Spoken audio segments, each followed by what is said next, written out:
At Arizona State University, we're bringing world-class education from our globally acclaimed faculty to you. Ranked #1 in innovation for 10 consecutive years and #2 among public universities for employability. ASU isn't just ahead of the curve, it's creating new paths to success. Earn your degree from the nation's most innovative university. Online, that's a degree better. Explore more than 300 undergraduate, graduate, and certificate programs at asuonline.asu.edu. You seem to still be up there somewhere. Maybe I am. There are flying saucers. Supposing they're Martians or something in there.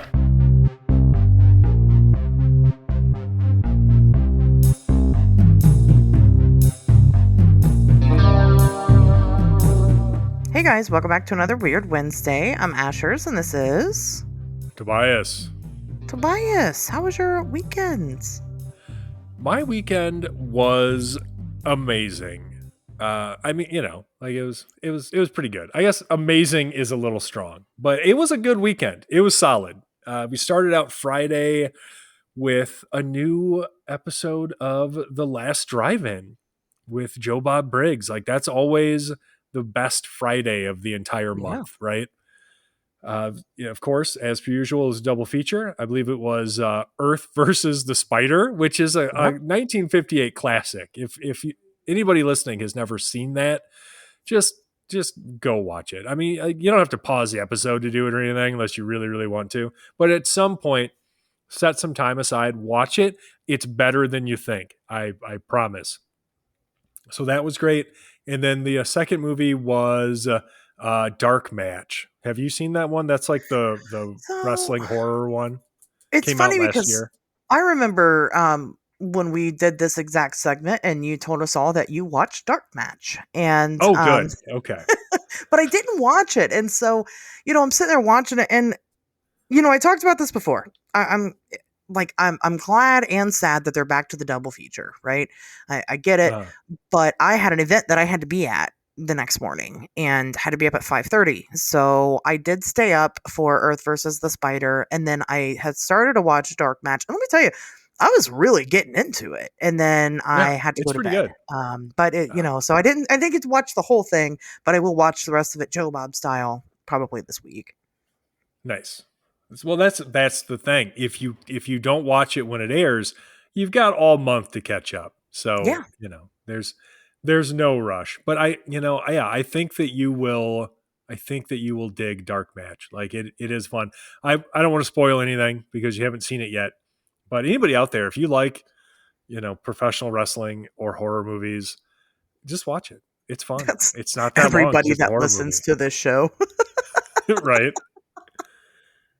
So yeah, no, that was good stuff. Like I said, it really makes my weekend to be able to start it off watching the Last Drive-In. So that was super cool. And then fast forward to Sunday. I don't remember what I did on Saturday. I think I just did some work stuff. So whatever. And by work stuff, I mean just catching up on paranormal things like emails and such, making sure getting all my ducks in a row for everything I'm trying to juggle simultaneously here. And then Sunday, I played some more Outgunned, which is a cinematic action tabletop role-playing game that is super fun if you like that kind of thing, and I do. And then I went to the gun range with Adam, and that was also super fun, except... And this is going to be hyper specific for people who have an interest in guns.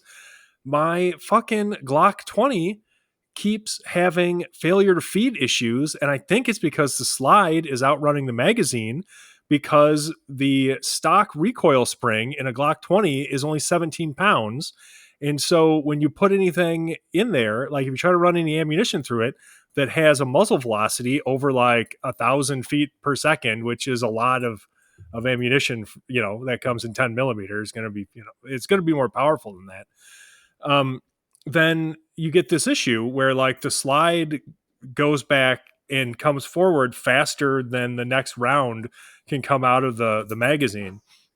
So I think what I'm going to have to do is get a new recoil spring. I'm going to try like a 22-pound one or something and see if that fixes the issue. But I'm not happy, Glock.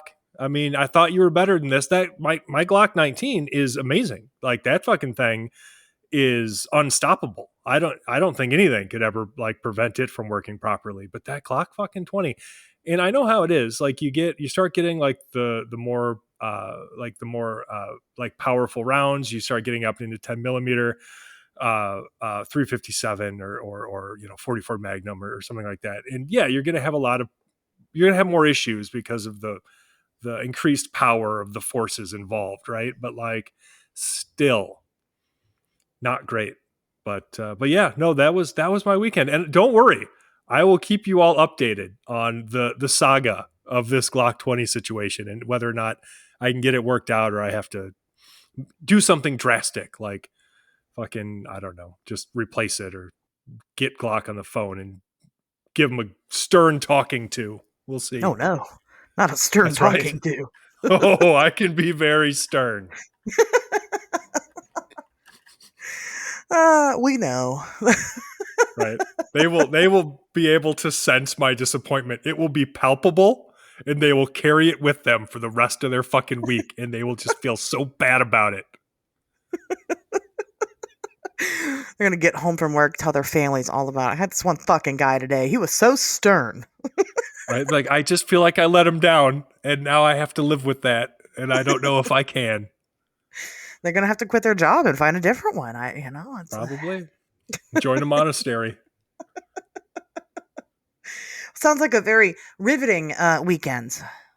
It was good. It was fun. I enjoyed it. I guess, if anybody cares about the paranormal stuff that I have going on, which I always gloss over, which is ironic because this is a paranormal show, but I'm always like, you guys don't want to hear about that boring paranormal stuff I'm doing, right? Like, no, that's stupid. Let's talk more about tabletop role-playing games.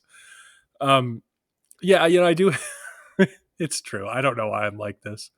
I do have a couple of cases that I'm working on. Some more winged humanoid stuff. Like nothing has really panned out in a way that's very interesting yet. Like being able to really connect with witnesses, but you never know when that will change. And then of course, still getting ready for Haunted America, and I've got other events coming up later this year as well. That Haunted America one, I'm pretty excited about it. It's that workshop I've been talking about. That sort of approaches the human mind as the most useful tool you can bring to an investigation, and not just because I'm trying to be a curmudgeon about equipment or pseudoscience or whatever, but because I think that it's really interesting to consider the connection between paranormal phenomena and human consciousness, and whether or not alternative states or alternate states or altered even states of human consciousness might be able to facilitate interacting with the paranormal, So that's something I think a lot about, and I think it'll be a pretty interesting workshop. So anybody around Alton, Illinois, the 27th and 28th of this month already, wow, June here, should check it out. You can Google Haunted America 2025 to purchase tickets and whatnot. So should be a good time. But anyway, how was your weekend? I was gonna say, I think that sounds really exciting. I wish I could be there at Haunted America. Sounds neat. It will be exciting. My weekend was good. Same, obviously I tried to watch Joe Bob Friday night, and I got through most of it. But it just gave me something else to look forward to, right? Instead of trying to cram it all in and getting no sleep at all. Because Saturday I had a local UFO con that I attended and spoke at. And it was good, it was okay. So, my daughter went with me to this, and it was kind of a big milestone for her. She doesn't normally go with me to these types of things. And goddamn, it was a long day. Listen, it started at 8 and it wasn't over until 6. It was a 10-hour day. Like, I guess sometimes that happens, right? But I feel like these events don't usually start that early. That honestly seems, I don't want to be that guy, but for an event like this, that seems very normal to me. maybe that is normal. I don't know. It was just very long. And maybe it's because like in Yeah. my brain I also knew that like I'm so close to home. As soon as 6 o'clock hits, I can pretty much be home, right? Right. Like when you like when you have to shit real bad and you're in the car and it gets worse the closer to your house you get, right? Because it's like your body knows. You got to just not think about it. You got to go Right. somewhere else. You got to go into your mind palace Yeah. and just pretend like it's not happening. Yeah. But it was a very long day, but not for nothing. Because it was local, I connected with a lot of local people, and I mean a lot of local people. So as far as like my paranormal, my paranormal career, I suppose, goes, I have a lot to look into. I've got this guy who claims that he's had reoccurring abductions since birth. I've got people who are very interested in taking part in like regression therapy, but then I also have hy- hypnotist. My God, my brain couldn't think of the word. Who is local, who would be willing to facilitate said regression therapies, even if I don't necessarily agree with them or not. It feels good to be able to connect people right in the right places. Just a lot of good networking that happens. But I met a girl, and I think we're best friends now. I think we're going to be best friends. Okay. And I don't know her weird story, but she came up to me after my talk and was like, I loved your talk. She said, this is going to sound weird, but I think we really have a lot in common. And she started kind of delivering me pieces of her story. But you know how these things go. Like, you don't want to get deep into a conversation. It's very surface level. And it's always like, hey, let's connect outside of this and then we'll talk about Uh-huh. it. And that's the plan. And that's what we're going to do. We're going to meet up and kind of, swap strange stories. But it felt really good and validating for me as a person to have somebody that I can locally connect with my weird experiences. So I'm very excited about that. It's a very selfish thing, and I guess you probably shouldn't befriend your cases, right? But I don't know. I'm going for it. Let's see what I happens. think you So can. I mean, why not? Right? like Where's the rules? uh, it's not that serious, you know what I mean? Like we're not doctors, right? Like we're Exactly. Yes. not psychiatrists. Like these people aren't our patients. Like they're just other people we're trying to help, you know? So I That's think it's fair. totally fine. There are definitely witnesses that I maintain relationships with. Not necessarily like super close friendships, but we don't necessarily have a lot in common other than the shared weirdness between us, right?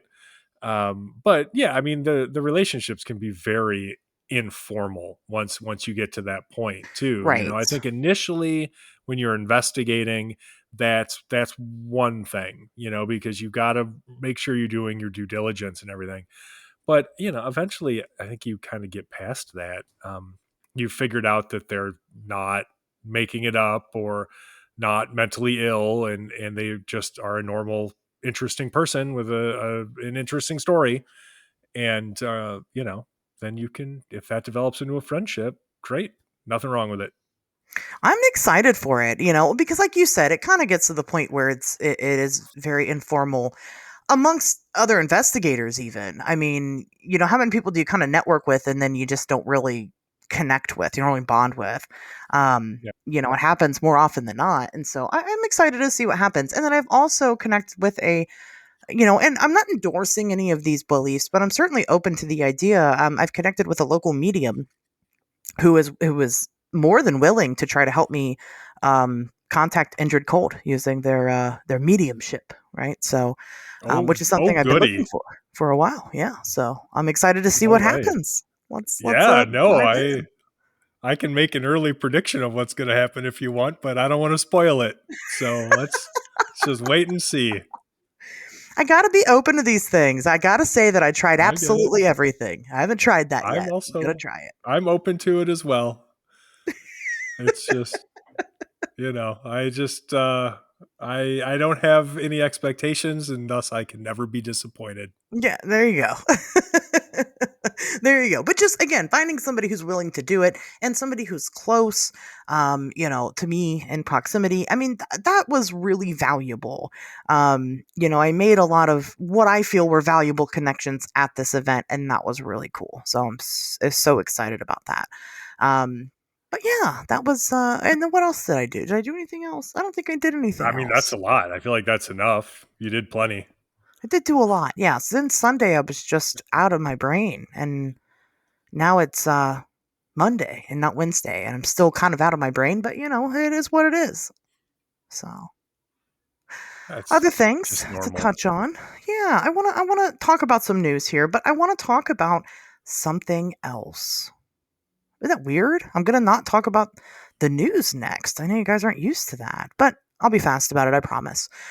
We had some changes occur over on our Patreon.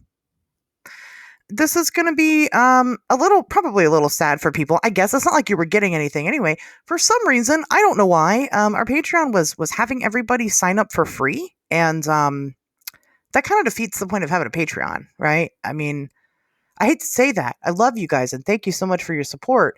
But at the same time, over on Patreon, we offer a lot of bonuses, bonus content and exclusive things and stuff like that. Obviously, it's behind a paywall, stuff you got to pay for.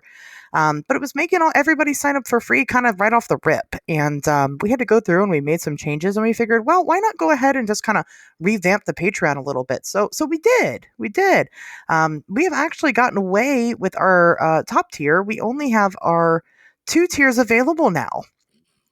And we'll kind of go over each one real quick. We've got our $2 a month tier. So for just $2, I mean, that's less than coffee in this day and age.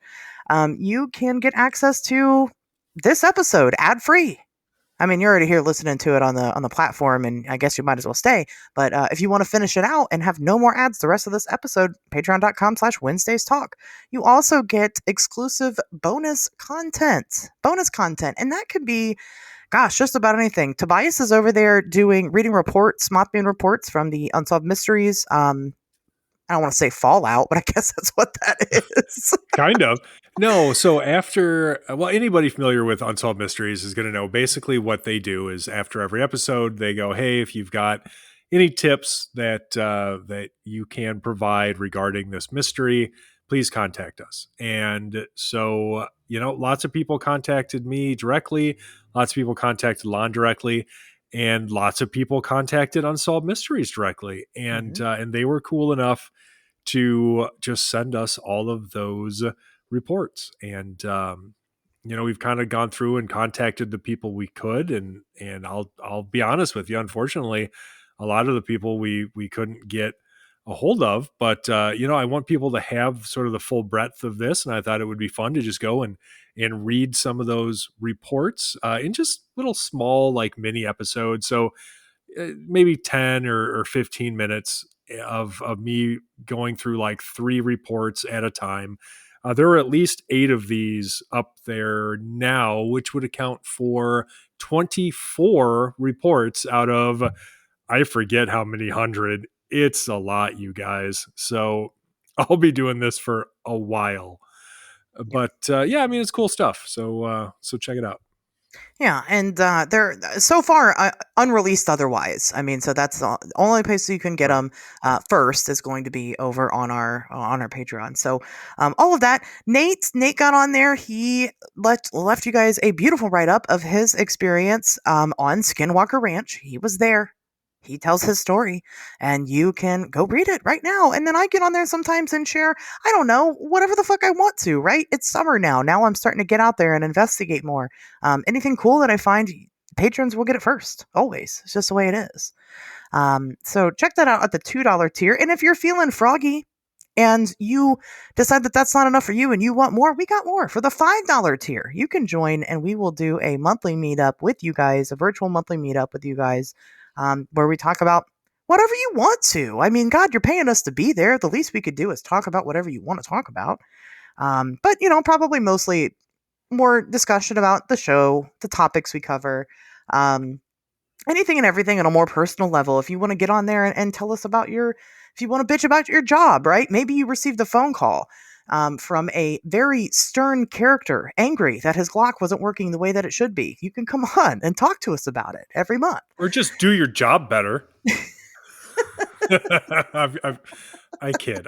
We all know that you're top of your field, listener. Top of your field. And then, of course, I'll be doing a personalized monthly tarot card pool. Yes, that's right. I do tarot card readings. You can too, but if you don't want to do them yourself and you want to pay me to do them, well, you can do that. And many other things on top of that $5 tier. So, and then you also get to start, helping choose the topic. So we have to talk about things that you want us to talk about specifically.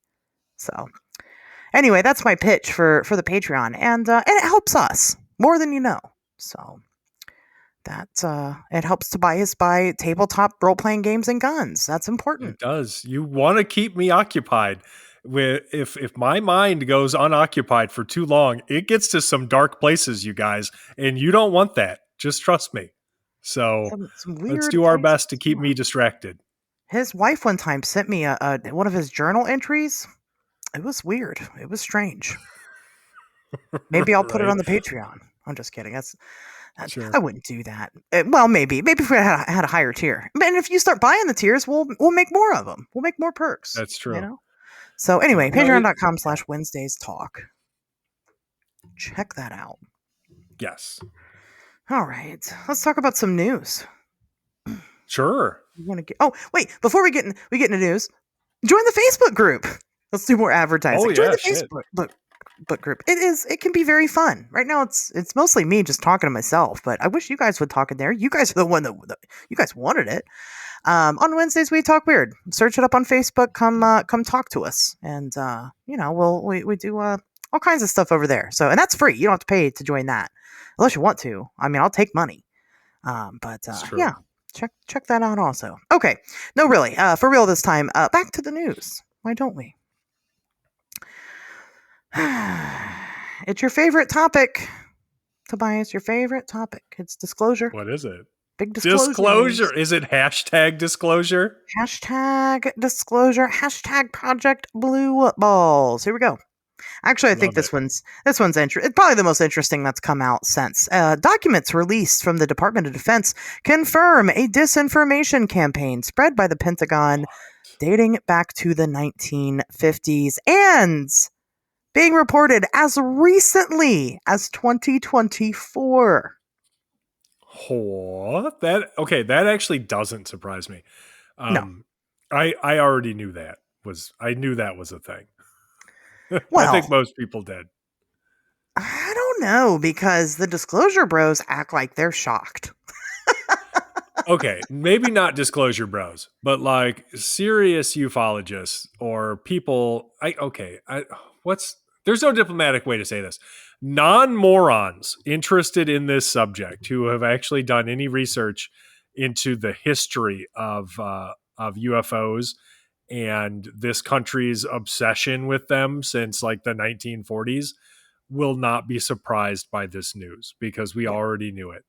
But honestly, this is a net positive. If people are learning something, I'm not going to be mad about it. Like that's great. We all start somewhere, right? It is a confusing, it's a confusing topic. So, basically getting onto a little bit more of the details about what this report has in it. Basically the point of the disinformation campaign was to keep the focus on false conspiracies involving UFOs and aliens and off of, real weapons and research being conducted, by the U.S. because the U.S. was fearful of that information getting into the hands of the Soviets initially when it started. Yeah. And then just name your group from thereafter, right? There's all kinds of people, they don't want to have their secret weapon information. But some of the disinformation campaigns include heavy hits like doctored UFO photos in and around Area 51. Spreading false information through armed forces. There's a bit where they had some commanders who they would be told were to be joining a secret UFO project. And then nothing else was ever really said about it. It didn't really go anywhere. But more specifically, it was never disclosed to them that secret UFO project didn't exist at all. there's a ton of this. And what we're kind of finding out now is that Arrow, and we've all heard of Arrow. If you've been following Project Blue Balls, you've heard of Arrow. They released this big report in 2024, and a lot of it just ended up being a big nothing burger, right? Oh, here's the report, and it was nothing. And mostly it's because they knew or had found out in that report of these instances that were strange, that were reported by whistleblowers to have been false flag, false disinformation campaigns. I mean, that's what it was. And even to the point to where these people that seemed to be of credible authority that were reporting strange events, they themselves were made to believe this stuff. That's how disinformation campaigns work. So, I mean, yeah, Tobias, you've definitely talked about this, just freely given this information throughout the history of you being on the show. So I agree. yeah. It's certainly not nothing new to a lot of people. And I wouldn't be surprised, but what if this report is just a disinformation campaign to try to cover up all the other stuff that's for real this time? I mean, oh God, just don't even say stuff like that, because people are going to fucking say it now. Damn it. It's already, I'm sure they're already saying that. I guarantee Don't act like I invented that. I know. I'm mad. I have to blame somebody, and you're the closest person. Look, if you think that this stopped, and not by you, I mean anybody listening, Sure. if you think that this is over and there are no more false flags and nobody else is trying to manipulate you, goddamn, boy, I got a bridge to sell you, because believe me, you would have to be a sucker to think that. You really would. Anybody who's not a rube has to know that this never stopped, and it's never gonna stop. And disclosure is never gonna come from the government. The government is never going to tell us the truth about UFOs, because they're never going to tell us the truth about fucking anything, because that's not how they operate. Oh, go ahead. I was going to say, it's interesting to watch this all unfold since 2017, and see all of the players sort of come and go, and watch the evolution of Lou Elizondo, from sort of how he was portrayed back in the good old To the Stars Academy days. Did everybody forget about that, by the way? Like, To the Stars Academy? You guys remember that? Fucking Tom DeLonge from Blink-182? No? Did we memory hold that? I feel like we fucking memory hold that. Anyway. So yeah, to watch his evolution from those days to now, it all just feels very deliberate to me. It feels very sort of contrived in the way that this narrative has developed, and I just can't get over the possibility that it's all just a red herring, that it's just more of the people. Basically, it's just more of the government. I hate referring to the government as this monolithic entity, because it's not. If anything, it's a loosely connected series of fiefdoms. But just to see another person associated with defense intelligence, because really, when we're talking about the government in this way, we're talking about defense intelligence. Mm-hmm. And to see another person related to an intelligence agency supposedly bringing the truth, or trying to bring the truth, or whatever, to all of the UFO bros out there, God damn it, we've seen this before. We've seen this so many fucking times before, you guys. So many times. And it's never real, because it's always a con. It's a con this time. It was a con last time. It's going to be a con next fucking time. And we have proof of that. And even knowing that, this still isn't going to end.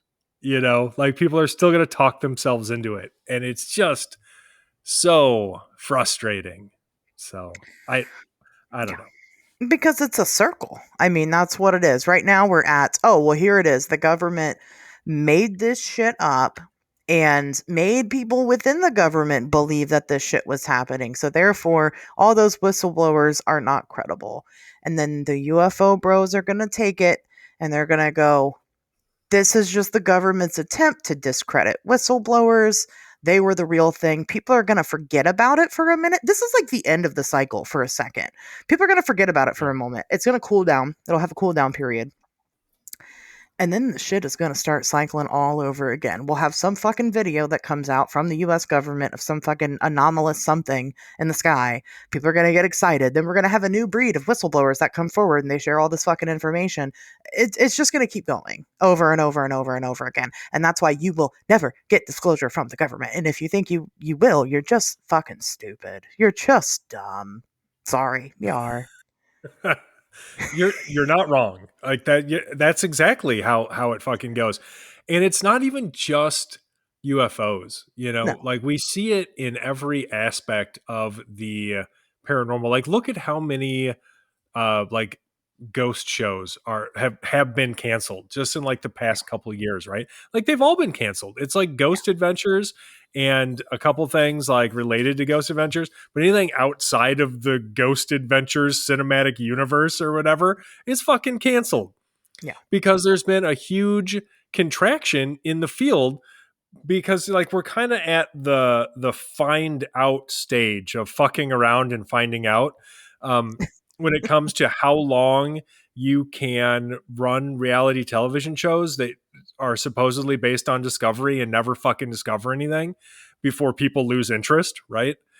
And especially now that they have all of these streaming like internet channels like YouTube, for instance. Sure. Like platforms. That's the word I was looking for. So now that you've got all of these streaming video platforms like YouTube and TikTok and things that are creating legitimate competition to television. Because look, why is anybody going to pay for a fucking network when they can get their made up bullshit for free online? Of course they're going to watch it there.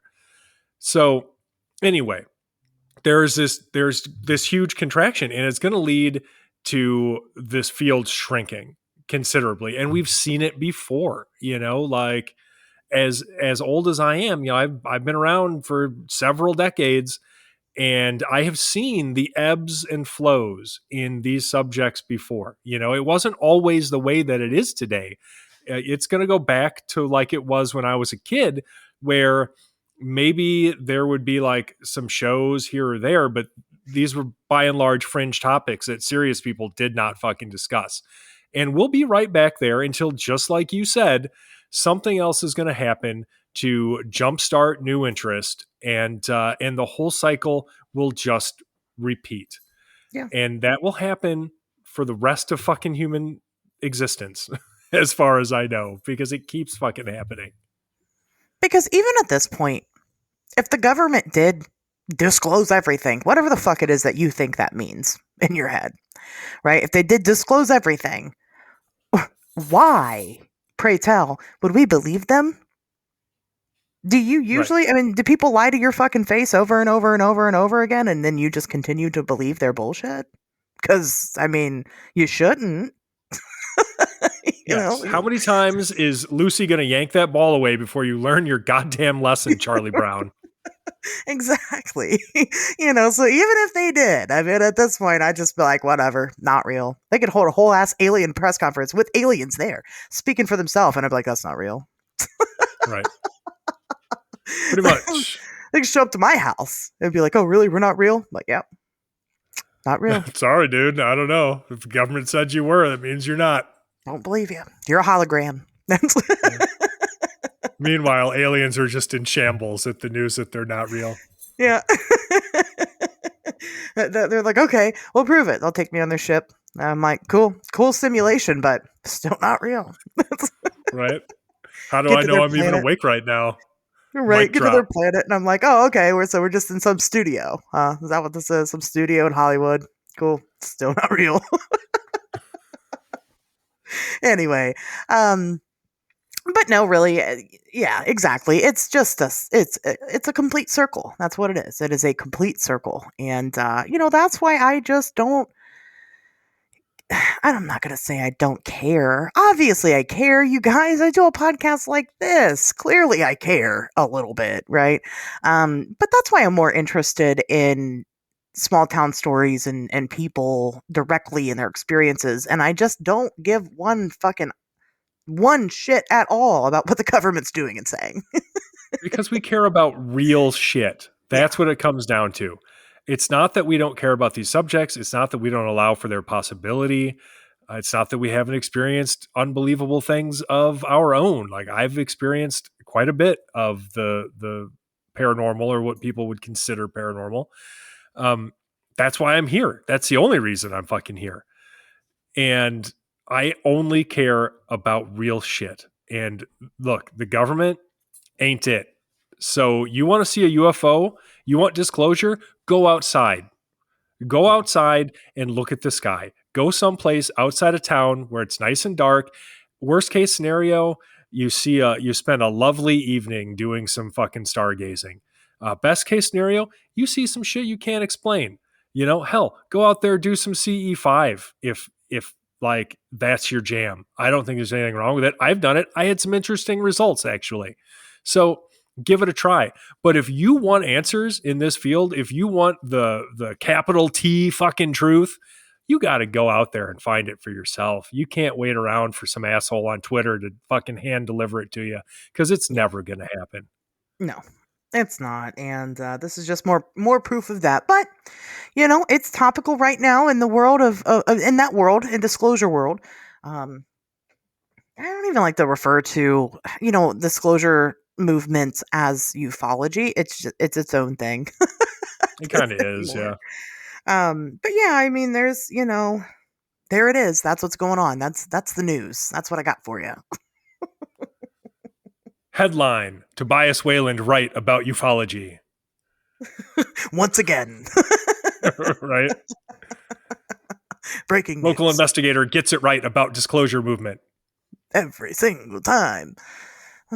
In other news, Disclosure Bro has serious case of blue balls. Oh boy, yeah. Excruciating pain, worse. he says. Only gets worse. All right.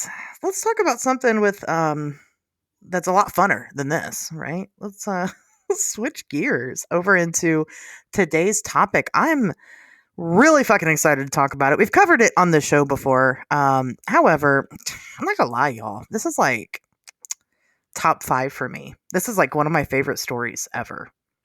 I love it. It's so ridiculous. And I can't believe that there has not been a movie made about this yet. It would be a short ass movie, but it would. You'd have to add I'd still some watch shit. it. But you would. Yeah, but I think it would be awesome. Tobias, what's your history with All Color Sam, the Sandown Clown? I mean, I don't know. Same as everybody.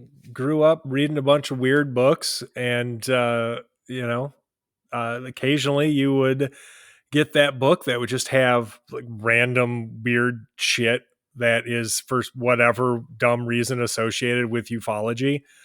And Sam the Sandown Clown would be in there inevitably. And it's a really interesting story. There are parts of it that I find deeply fascinating that we will definitely get into. But I mean, it's a classic, and it's having something of a moment these days anyway, because the internet with this field has kind of, it's like become a race to be the coolest kid in the paranormal. So if you can like be one of the first people to find a case that's super weird from the 70s, then I guess that gives you fucking legitimacy somehow. I don't get it, because you're just regurgitating somebody else's work a lot of the time. But that, what I'm talking about. Like people will try to find these old cases and then be like, oh guys, look how cool I am. How deep my knowledge of high strangeness runs, that I found Sam the Sandown Clown. So, people people are really into it again. But yeah, it's an interesting case. It's been around for longer than I've been alive, so who knows? Yeah, it's fun. These types of stories. I've said it before, and I'll say it again. These fucking just so bizarre out there stories, are my jam. I love shit like this. I think a lot of people do. Obviously, I'm not. Sure. I'm not that cool. Right? I'm not doing anything new. But I just think it's so fun. The absurdity of it is just so great. So, let's get into it. Sam the Sandown Clown in May of 1973. Two children, a boy and a girl, who have still not been named to this day, but other people. In the original report, the girl is referred to as Faye. The boy's never named. However, he seems to have adopted the name Harry. So, what's interesting about that, there is an article that I was reading as I did some research for this episode, and now I have to say I am embarrassed to report that I don't remember which one it was, and I don't think it's a good use of our time to stop in the middle of this episode so I can look it up. But I believe it is the first appearance of that, Harry? and it's not that old. Yeah, because Really? in the article, the person writing about it is just like, oh, this this kid never had a name. I'm going to call him Harry. Yeah, and it's not that old of an article either. That's cool though. Okay. Anyway, you're right. This is we're stopping, but that is but that is neat because I was like, why are they calling him Harry? And everything. So I do a mixture of reading, and then I'll listen to other people's shows and things like that. So I watched a couple videos about the story. They were all calling him Harry, but I read the original report and he didn't have a name. Right. So it must So be from that's that where they guy. got it. And once I find that article, we'll know where they did their The research, origin because story. I definitely found it's probably up on my phone. Whatever. I'll just mindlessly scroll on my phone It's while we okay. do this. Don't mind me. So Faye and Harry, we're gonna go with Harry. Well, fuck it, we can make up our own name, right? It doesn't have to be Faye and Harry. If it was me, because I am who I am, I would just refer to him as Anonymous Boy the whole time. Because there are two things that I love more than anything. The first one is a slavish devotion to accuracy and the truth. And the second is not adopting other people's fucking trends and fads. So I know what I would do, but also what I would do is almost never what anybody else would do, and almost certainly not the right thing to do in everything in every situation. So I'm good with whatever. I'm gonna call him Nate. Okay, I can get down with that. Faye and Nate. So, because Faye's not her name either. So why don't we just call her Anonymous Girl? No, her dad's name is Mr. Y the whole Mr. Y. time. We can get into that. Why is it A little Mr. Y? later. Anyway, okay, well, we're getting off the rails here. So Faye and Nate are vacationing with their family at Lake Common in Sandown in the Isle of Wight. I just wanted to say that in a way. Anyway, so they're out there and they're playing. They're outside having a good time and just enjoying themselves when they started to hear a very strange sound off in the distance. It sounded a lot like an ambulance siren going off in the distance there. So Faye and Nate decide to go investigate. What is that noise? Where is it coming from? And they kind of get away from the general area that they were at, not too far. They're by the Sandown Airport, which does have a bit of like marshland attached to it. Airports generally will have some type of woodlands around it, so that checks out. Anyway, so they're hearing this ambulance sound. They're kind of chasing it off, and they're in the marshland, kind of checking it out. They're on the little beaten path, and they come across a wooden footbridge in the area. And when they get to the footbridge, something peculiar happens. Of course it does, or we wouldn't be talking about it on the show. A strange man? Creature? What do you think is right in this context? It's more of a creature, right? Yeah, I mean, a humanoid. Oh, hey, by the way, I found the first appearance of Harry. Who is it? Who wrote it? Just yeah, so it's from August of 2021. Oh, okay, In an really recent. article for what's that? Really recent. Yes, I told you it's not that old. This is an article from August of 2021 for Curious Archive, an esoteric guide to our strange world. So it's a website that has weird shit on it. But yeah, I guess Curious Archive I think is one of the first search results that's going to pop up when you look for this. So my guess is everybody that you hear saying Harry just Googled Sam the Sandown Clown, because let's face it, that is the extent of the research capability of like 98% Oh yeah. of people in this field, and that's where they ended up, and that's where they started. That's where they ended. They're like, oh, I read an article somebody else wrote about this. I'm an expert. Let's make a YouTube documentary about it. Is it good? Is it a good article? Yeah, it was fine. I don't know. Like the only thing I really care about, because look, I will tell you this: was it a good article? I guess. Does it have any more value, or did it bring anything new to the table that you couldn't get from just reading the 1978 like Bufora journal written about this experience? No, nothing does, because there has been no updates. So like there's nothing of value that this article is going to bring. There is no extra insight, no added benefit to reading it that you wouldn't just get from reading the original 1978 version of this story, which you could totally just find for free on the Internet Archive. It's not that hard to do research, you guys. Oh my God. Like, it's really when you start using the name that somebody else made up for this fucking boy, I know where you went to get your facts, and it wasn't the original source. Use the OG source. I ask because I watched 3 videos on this one topic, and all 3 videos had a different story to them. So I was just curious if that was an accurate article or not, because I don't know where the other 2 videos get their fucking information from, because that was not in the original report. And I spent an embarrassing amount of time trying to fact check these other videos, because I'm like, was there something new that came out later on? Did Mr. Y make an appearance again? And I didn't find anything like that. No, I'm pretty sure, like with most YouTube videos and things of that nature, their source was, I made it up, bro.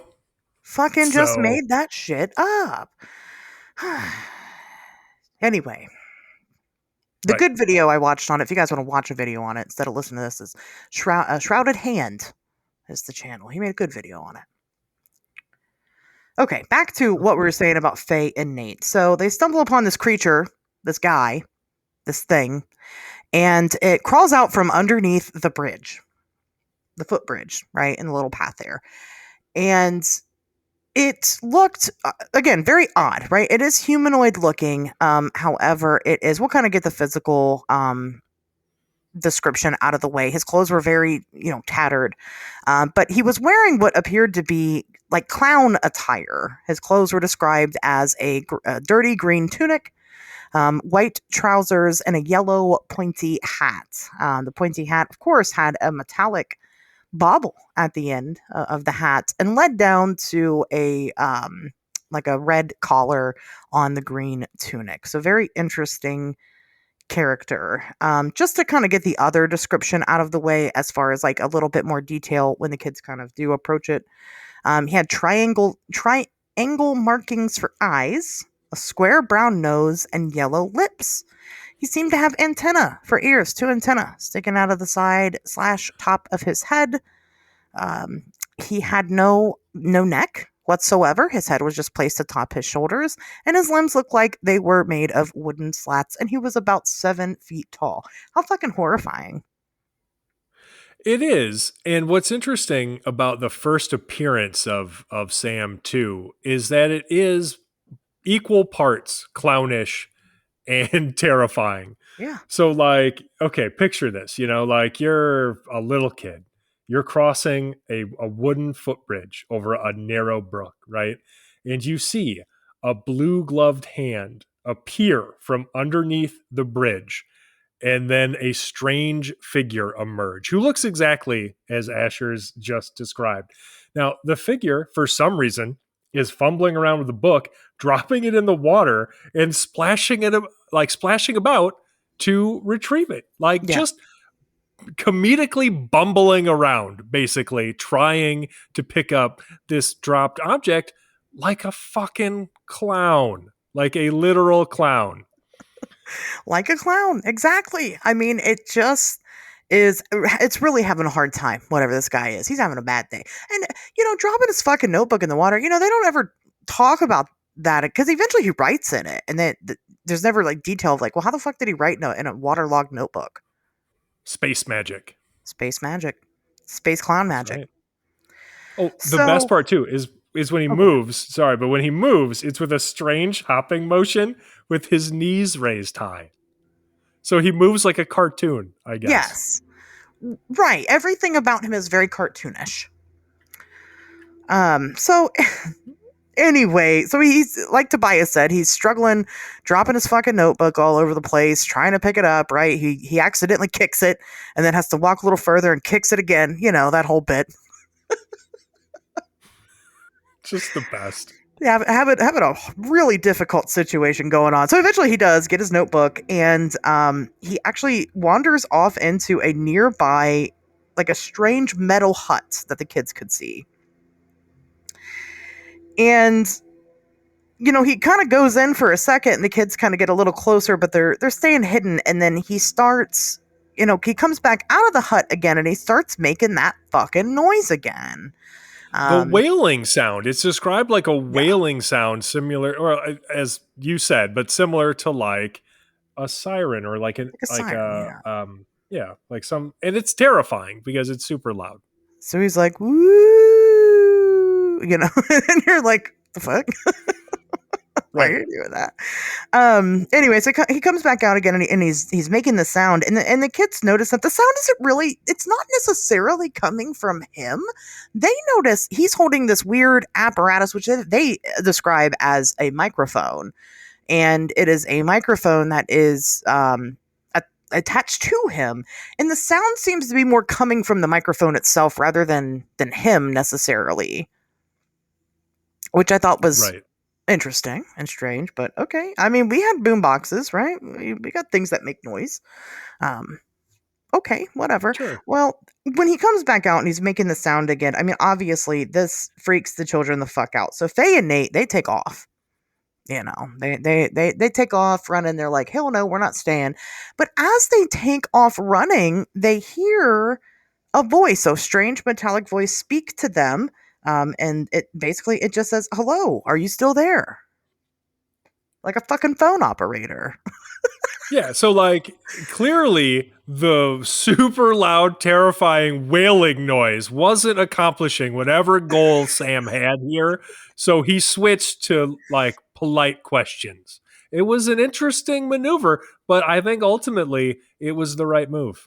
It was the right move, because then what happened? The kids decided, oh, he's talking like a normal person. Let's just hang out with him.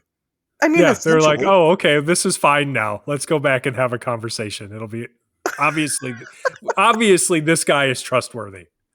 He stopped the siren noise. What else do you want? That's true. He did stop, so, but they decide to head back, and the creature then put away the weird microphone thing and then pulled out his notebook that was giving him so much hassle before, and wrote down on it, hello, I am all colors Sam. I don't know why he did this, because he can talk to them, but I don't know. I guess he thought that was less intimidating. I have no idea. It gets weirder because the best part is, so he writes it out in this notebook, right? And then he's pointing to these letters because the letters were not in the order that they're supposed to be read. So the boy is befuddled. So Nate's standing there. He doesn't know what the fuck to think. Faye, though, is following along. And so she's reading the words as Sam points to them. And so you can kind of imagine this, fucking word puddle or whatever on this notebook, and he's just pointing to words. And when she's saying them out loud, it comes to hello, and I am all colors, Sam. It's fucking bizarre. It gets weirder It though. is. It just continues to get weirder and weirder. So the kids are like, okay, great. Thanks. So they start having a conversation with Sam and they start asking him some questions and some things that they noticed about the way that Sam was talking to him. His mouth wasn't actually moving, and the sounds that he was making, like his voice, did actually seem to come across very muffled. The kids actually kind of speculated that it could have potentially been because it was wearing a mask of some sort, and because that wasn't actually his face. Which, I don't know if that's comforting or terrifying. But, I mean, what would you prefer? Fine. They were fine. Well, I mean, nobody died, right? As far as we know. I mean, they've never come forward. As far as we know. So. None of the people killed by Sam ever came forward. So I think it's probably fine. Right. As long as none of the people you kill ever come forward, it's you get away scot-free. So don't even worry about it. No, I mean, honestly, I would find that maybe comforting because it has this weird appearance. And yeah, like once it's no longer using the microphone to speak, because Sam didn't need to use the microphone to speak. They found that out pretty quickly. Then you're right. Like his lips, Sam's lips aren't moving. You've got this sort of muffled sound.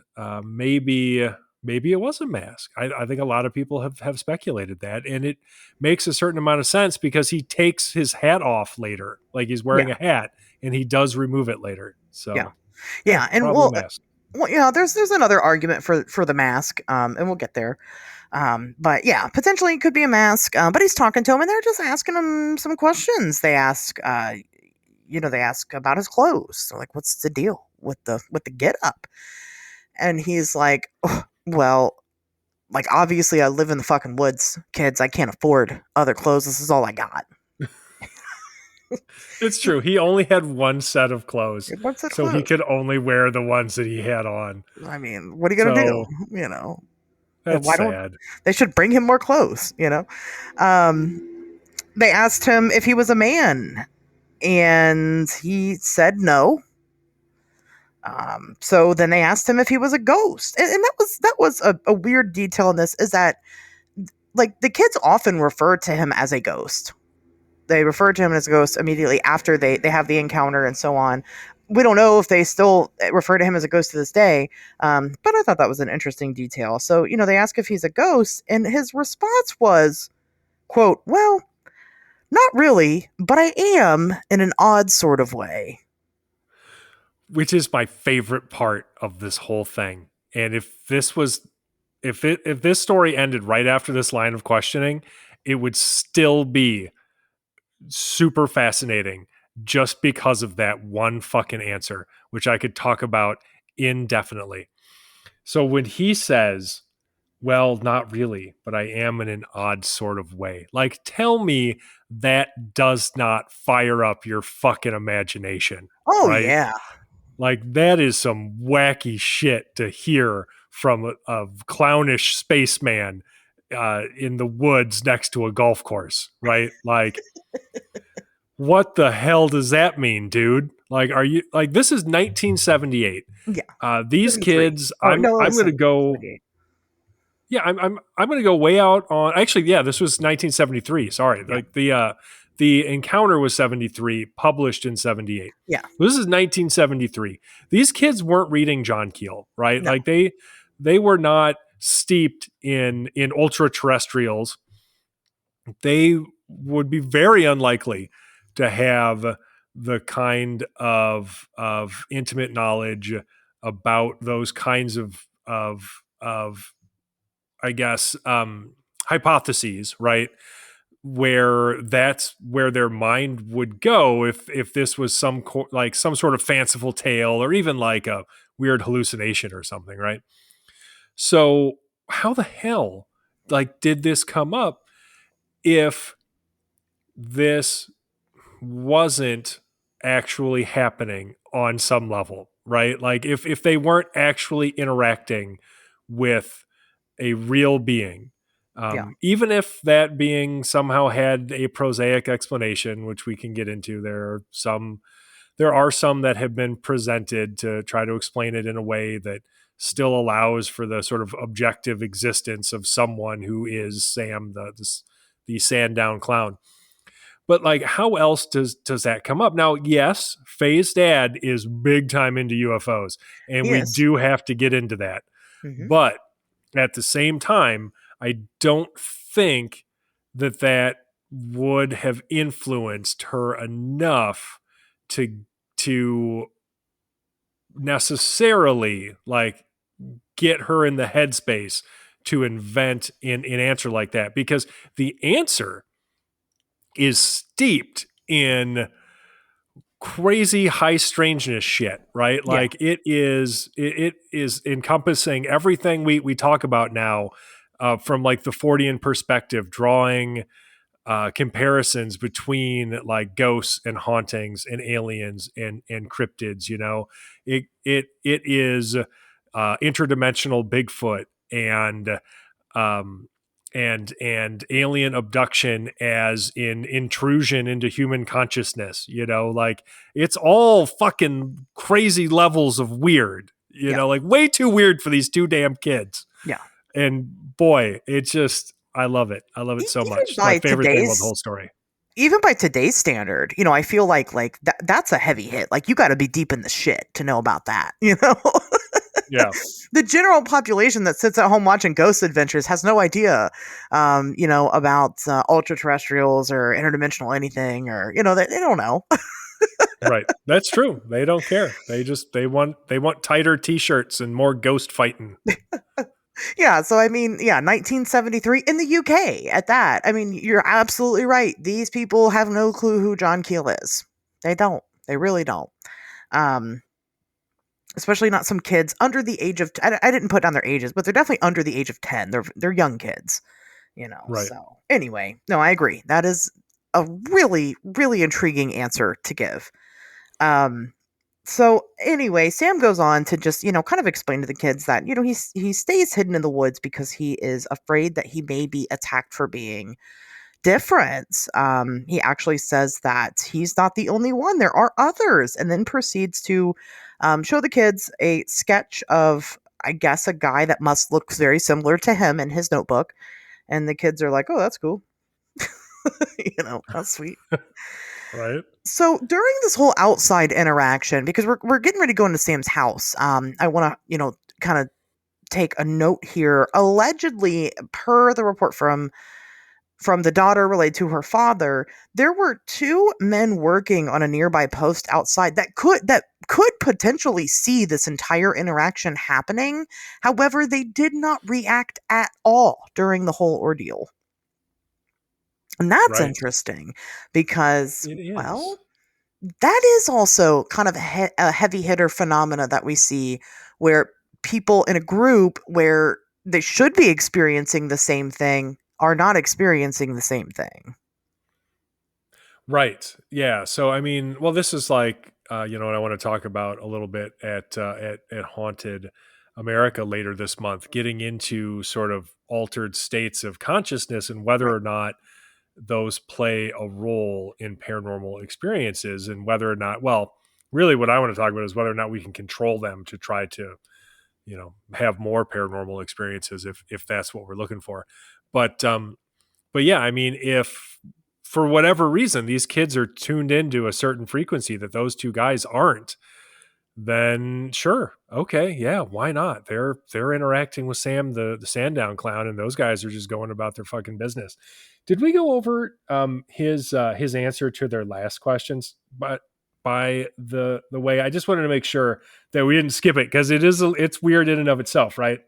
Oh, I'm sorry. Like, no, we didn't. Yeah, go ahead. Oh, yeah. So like after you know, after the whole, well, not really, but I am in an odd sort of way, which, okay, thanks, dude. Totally normal thing to say. What are you then? Is what they asked. Yeah. And all he says, what a dick this guy is. Yes. All he says is, you know. Okay. Yeah. Thanks. Now, see, in my brain, it's to me, I just think it's so cat because here's how I picture it in my head so far. Sam is just chilling in the fucking woods, right? And he's just doing a little karaoke. Okay. He's just singing his little heart out there. He's having a good time. And these kids walk up.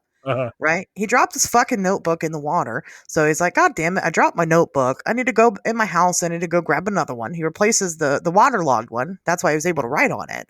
And he brings out the other notebook and he's singing some more. And the kids walk up and he's like, oh shit, my terrible singing voice scared him again. And, they eventually come up and they start asking him a bunch of questions. And, he's just super casual. So when they get to the end of that, I'm like, whoa, what are you? And to me, he's like, and he just kind of shrugs around a little bit, shakes his head a little. Okay. For that to work, I'm picturing that he is just high out of his mind. Yeah. Like just unbelievably fucked up right now. Like Clearly. No idea what's going on. He's just like, oh man, I got to talk to these kids. I can't fucking talk to these kids. I'm so high right now. Like that has to be what's going on. Because then it goes on and he says, he tells them that he has no name. He literally just wrote them a weird message. Yeah. Saying, hello, and I am all colors, Sam. He lied. If Sam isn't his name, then who the fuck is Sam? Then who is Sam? I think that writing might not be his best feature. Right? He might not be very good at it. He might be illiterate. So maybe that's sad. Maybe he didn't know what he was writing. He didn't even write that stuff, probably. He's just pointing at letters. He's like, can you tell me what these words mean? No, I'm not trying to give you a message. I need help. Teach me to read. They read it off to him, and he's like, oh, their name's Sam. Great.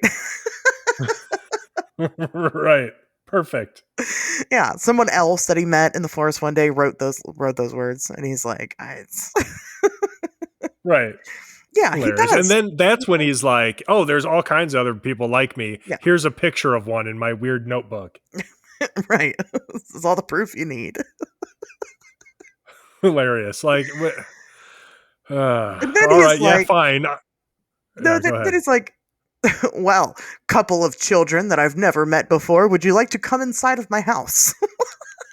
Yeah, his house that's just a scary metal shack. Yeah. And the kids are like, hell yeah. Like, they don't They're into it. They're like, yeah, absolutely. Well, think about it, though. It's 1973. Slasher movies as a genre don't even exist yet because we haven't got Halloween. So True. Nobody's thinking in those terms. If it's me and some weird dude's like come into my shack, I'm like, well, I am definitely gonna die here. But those kids, they're not. They don't think in those terms probably, which is why they're such easy victims. Like this, whatever this thing is, clearly it's not human. They think it might be a ghost. Yeah, it's a good idea to go in his house. Let's go. Sounds good. And right. They go in his house, and it is like a little shack. It doesn't really have like a door. It has more like a doggy door. I'm sorry. Hilarious. The absurdity of the whole thing, it genuinely tickles me. It does. There are illustrations of all of this stuff, by the way. Like I said, you can very easily find the 1978 issue of the Bufora Journal. That is the British UFO Research Association's journal. And they've got drawings of everything. I'm looking at a drawing of the fucking metal shack right now. It looks absolutely bonkers. Not the kind of thing that necessarily I would want. Well, okay. Who are we kidding? I would absolutely wander into it. No questions asked. Oh, yeah. Not the kind of thing I would expect a normal person to just wander into. No. Child me, I would probably not have wandered into it. Yeah. But, So they go into a shack. It is 2 stories. It has 2 stories to it. And it's nice. He's got really nice green and blue wallpaper. Super decorative. He's got a couple of chairs. He's got some type of source of heat. And that's about it, really. The top tier was a lot smaller. It's a lot more cramped. Oh, and there's a bunch of like dials and shit all over the walls. That's my favorite part. His whole house, he's got that blue-green wallpaper. Everything just covered in dials. Just dials everywhere. Then an electric heater and some simple wooden furniture. Yeah. That's it. That's all the Sandown Clown needs, really. Listen, I've smoked He's a joints simple in man. places exactly like that, so it is kind of nostalgic for me. You know, that's Right. Just add a lava lamp and I'd feel right at home. so they go in and he's like, "How about some food?" Another fucking thing. These kids, they're so lucky to be alive today, if they are. That is, Right. But he's like, "Yeah, how about some food? I like to eat berries, right? I go out and I pick these berries and I eat them. I also get water from the local river here and I clean it up and you can drink it. It's nice. It's good. How about we have some berries and some water?" And the kids are like, "Hell yeah, I love me some berries and waters, Sam, or whatever your name is." And he's like, "Great, wonderful." So they sit down and they start partaking in this little meal. But then Sam, of course, does not use his mouth to eat. I mean, what did you really expect that he would? How fucking stupid using your mouth to eat. He does. He just kind of takes the long way there, Tobias's favorite party trick. So Sam takes his hat off.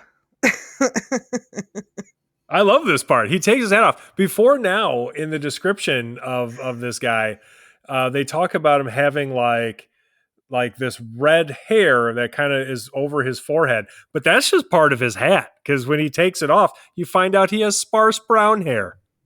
Huh. He's wearing a wig. Yeah, but it's like just part of his hat. Like if you have one of those cool trucker caps with the mullet attached to it, this is the space version of that. Yeah. And he has ears, right? He actually does have ears after he takes his hat off. Or is it still just the antenna? No, he totally does. He has round white ears. Like fucking, he looks like fucking Jack in the Box, the Jack in the Box mascot. He does. I mean, I get it. Like that would have been a cultural reference that those kids would understand, by the way. Because when we start getting into explanations for this, I think it's going to be important for us to pay attention to all of these details that could have arisen out of a child's mind. Sure. Absolutely. So he takes the berry and inserts it into his ear. And then he does this cool like motion. He like jerks his head to the side. And when he does that, the berry then disappears from his ear and appears right behind his triangular eye. And when he gives it another jerk around again, well, that same berry that's behind his triangular eye then travels down to his yellow-lipped mouth. See, it got there. He eats with his mouth. He's not that weird. And then he gives it a final shake, and it disappears entirely, which we assume, at that point he ate it, I guess. Yeah. Okay, I mean, all right. So they hang out for a little bit longer, and then eventually they're like, hey, we got to get out of here. And Sam's like, well, that's cool, children, but first, would you like to take a nice warm nap in my oven? That didn't happen. Right. Actually, Sam was pretty cool. These kids would have fallen for it, though. They would have, right? They'd have been like, oh, yeah, absolutely. But, Sam was actually pretty cool about it. He's like, okay, I got you. I understand. Have a great day. Thanks for stopping by. And, then they take off and they start, running back home. And initially they had tried to stop and report, I believe, to the workers that were outside that they had just seen a ghost is what they had said. Like, hey man, we just saw a ghost. And they're like, crazy kids. And just like blew it off. So yeah. So the kids go home and they kind of, they're like, we're not really going to talk about this. Well, 3 weeks after this incident took place, Faye then reports the incident to her father, Mr. Y. And this is Mr. Y. Mr. Y. And this is where we get the report from. It's not Faye giving the report to this UFO journal. It's Faye's dad who relays the report from Faye's perspective. And well, interestingly enough, okay, so there we got to follow the whole chain of evidence here. sure. So Mr. Y tells it to UFO researcher Leonard Cramp, and Leonard Cramp delivers it to Norman Oliver, who then publishes it in the Bufora Journal in 1978. Just so we're completely clear. So we've got the only person we know who claims to have had contact with any of these people is Leonard Cramp. Mr. Y, anonymous. Faye and the boy, anonymous. We don't know any of their real names. All we know is Leonard Cramp saying that he received this report from them. So even further, second, third, fourth hand reports. Yeah. So the father does his due diligence. Of course, initially he's a little skeptical about what took place, and they go down trying, in that area trying to look for Sam's location, but they could find no trace of Sam or his metal huts. But her father was very well convinced that what she was saying was real, because Mr. Y has had some very strange encounters of his own in that same area.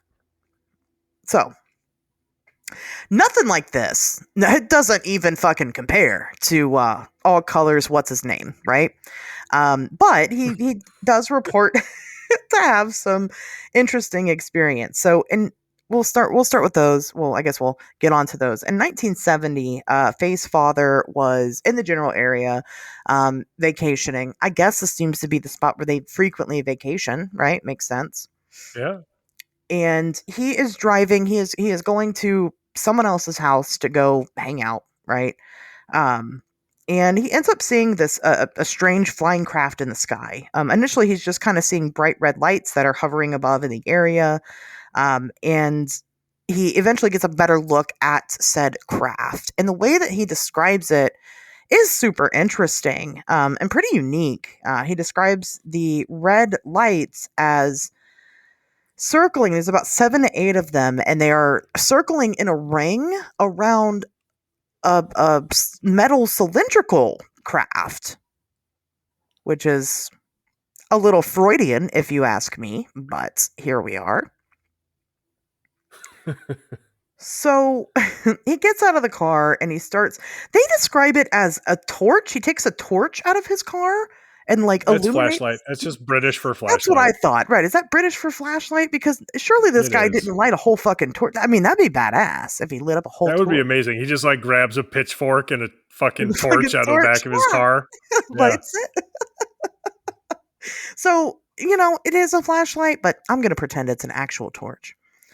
Because that's cooler. And anyway, he illuminates the craft at that point, and this did kind of give the craft a little bit of reprieve. It was like, oh yeah, I'm not dealing with this, and it kind of disappeared, and he gets back in his car and he's on his way. And then they continued to play this sort of cat and mouse game where this would happen. So the craft would go on about its business, he'd get in the car, go on about his, and then here it comes again, and it's following him. So he'd stop, he'd get out of the car, he would take his obviously fire torch and wave it at the craft, and it would scare it. Monster, afraid of fire, and it would run away. Right. And he did that about 2 or 3 times until he finally got to his destination. And when he got there, he tells the people there he was visiting, what was happening. And they actually look outside, they see the craft as well. But he didn't leave and go back to where he was until the craft had kind of just disappeared for the night. So what do you think of that? What do you think of that craft? You ever seen something like that described before? Boy. It has elements precisely of other, we've seen cylindrical and we've seen orb lights, right? But together. Yeah, I mean, even the lights were interesting in and of themselves. So you got this wide ring of 7 or more lights, each of them a large and clearly defined sphere described like a bright red cherry and interspersed with a turquoise and a white light. And there's no sound, of course. So that is not, I guess, completely unusual, like those kinds of lights. But yeah, I mean, I think this is pretty typical of sightings in that era, because this was before we really locked in on this is what UFOs look like. So I think you get a wider like variety of descriptions from people back then than maybe we're used to today, at least in terms of what's being reported. Like, I think one of two things has happened. Either for whatever reason, people are only seeing craft of certain specific agreed upon types today, or people, because of the narrative surrounding sightings in ufology, that is to say, certain types of craft have been sort of posited to be the kinds of craft people see. When people have weirder sightings, maybe those go unreported because they go, oh, well, this sighting was weird. It's weird enough seeing a UFO, but I didn't see the flying saucer like I'm supposed to. So maybe I'll keep it to myself. But either way, we just don't get as many strange craft reports like we used to, like Yeah. pre 1980. We got all kinds of weird fucking craft. Now it's just all same. Everything's all super samey. Super samey. You know what? That UFO con, one of the things I had said to the audience was how, like, we don't get abduction stories like we used to. And too many people, like, shook their head in disagreement. And I'm like, what the fuck are you guys? What abductee stories are you getting like we used to? Because I'm certainly not seeing them. Yeah, right. Anyway, I guess their own. I don't know. Back to Sam. Maybe. Like, I've interviewed a couple of abduction experiencers, but what we don't have are the high profile cases like we Right. used to. Now, I don't think that the audience at the UFO festival is probably representative of the field. So I wouldn't take them too, I guess I wouldn't take it too personally, whatever they're saying or disagreeing with you about.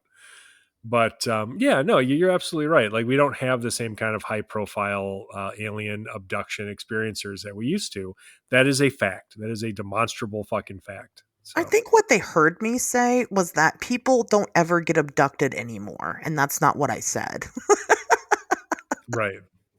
That's I guess that's typical at these things too. They just hear what they want to hear. Anyway. Oh, yeah. So back to the story here. So that was Dad's first encounter, but it wasn't his only strange encounter that he had. The next one took place the year before, in March of 1972, when he was again vacationing in the area. He had the sudden urge to drive to the nearby cliffs. And while he was there, he was kind of standing right there at the edge of the cliff, overlooking the waters. He had heard a low hum sound in the area. And as he continued to observe what was going on, eventually in the water, two bright yellow lights beamed out of the water and towards him. He actually described, I don't have the exact quote, but he described them as like eyes of a sea monster, even though he wasn't saying it was a sea monster. That's just how he was describing it. So what he says is peering up at me like the eyes of some horrible sea monster. What's really interesting about this encounter, though, is how it begins. He is sort of driven Compelled onto this cliff by an unexpected tidal surge. So, like, the tide has very suddenly come in and he's stuck on this cliff. Like, he's trapped on it and he has to wait for the tide to go back out again before he can get down off of this cliff and get back to his car. So while he's stuck up on this cliff, that's when he sees the 2 points of yellow light that kind of peering up at him like the eyes of this horrible sea monster. So. And he's checking it out. It's checking him out. Eventually, he does attempt to get his camera and take a picture of it. But when he does, of course, it disappears. The light disappears. So he Every time. puts his camera away, and guess what happens when he puts his camera away? The lights come back again. What? Every time. As if it knew. As if it was aware of his intentions. I love that. Classic Sentient lights. lights. Right, sentient lights. So, eventually, I mean, basically they kind of do this song and dance for a while. He hangs out for a while. And, the way that it's described, it is kind of described as, and who knows, I didn't talk to him, but to me, the impression that I got was that it was almost like he didn't have a choice but to be there. Like these lights kind of had some type of trance on him. Is the impression that I got. I don't know. All I know is from the Bufora Journal. Actually, it's not even long. I will read you every single thing they have about the quote unquote yellow eyes experience from the 1978 British UFO Researchers Association Journal. Here we go. But on 1st March 1972, a considerably more frightening incident occurred.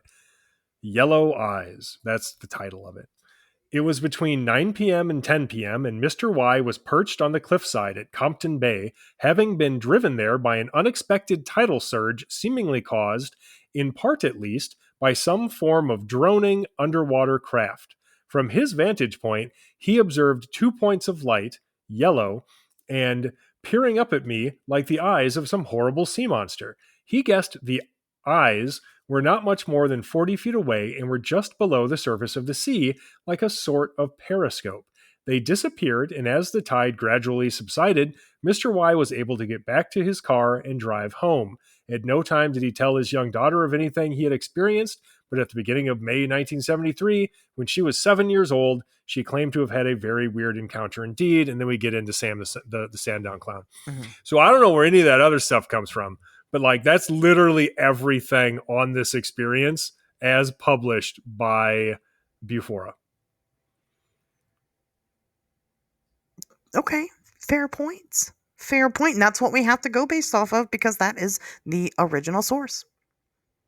Yep, that's why I just me personally, and I know you do this too, but like, and for everybody listening, I can fucking not stress enough how important it is to find the original source. Always, always, always.